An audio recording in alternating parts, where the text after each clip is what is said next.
required to implement total business resilience, a concept developed by Jacob Business Armour. Everyone wants stability, security, and success. We all do. As company stakeholders, we want our companies to be stable, secured and successful. This is resilience. Just because we wish for resilience, it doesn't mean that every employee will, or can, create resilience. The problem is this: wishing, and hoping, and doing our best, won't just create resilience.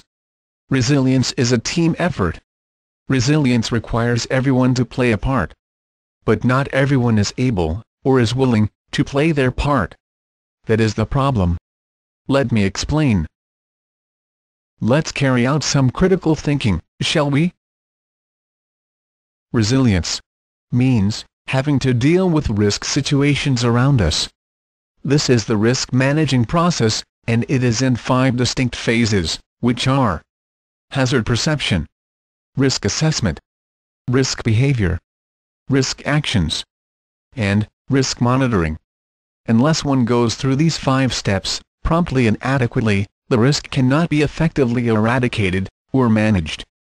So, we remain at risk. Let's start with the first. Risk perception. There is a risk in the situation. There are signs, sometimes obvious, sometimes not. We may be trained to recognize the risk, but often, we do not see it. Maybe because we are so busy with our work schedule. If we start with 100 persons, probably half, or 50 persons, will see the risk present. The next phase is risk assessment. Out of 50 persons, some will not follow up. Maybe because they are too busy or just didn't bother. So, 40 persons will carry out some sort of risk assessment. Unless they have sufficient knowledge of the risk, or have a good overview of the environment, they cannot really assess the risk correctly. So, 40 may reduce to say, 20 persons. Taking ownership. But before that, the 20 persons may reduce to 15 persons. Again, the notorious reason of lack of time, or simply, procrastination. 15 persons remaining. Some may not face up to the situation, or report it to higher levels. We may see the number dropping to 10 persons.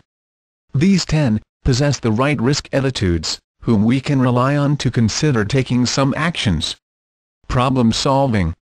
This requires knowledge and resources. Some actions may be taken, but some not. People tend to resort to shortcuts because of budgets or time constraints. So the effect may be reduced from 10 to 5 persons. Now, the risk may return to haunt us in the future. Unless there is a system requiring follow-up, we will never know whether the risk is permanently eradicated. So, perhaps, only 2% may continue to monitor the risk situation. So if only 2% of our risk situations are managed, in an ordinary business setting, what happened to the rest? The 98%? Clearly, not all will occur in a short time window. But a significant number of minor and medium risks, actually, do occur. They manifest themselves as operational breakdowns, wastages and loss of business opportunities. These erode precious corporate resources. Most of the time, management is not aware of these risks occurrences. But, when a major risk occurs, it results in consequences that ranges from serious to catastrophic impact. The question is management willing to bet that the big risks won't occur? The answer is no. Company managers are obligated to keep their organizations safe. Haven't we said that? Everyone wants stability, security and success? But not everyone is able, or willing to play his or her part? Now, clearly, embarking on business resilience program needs top management decision.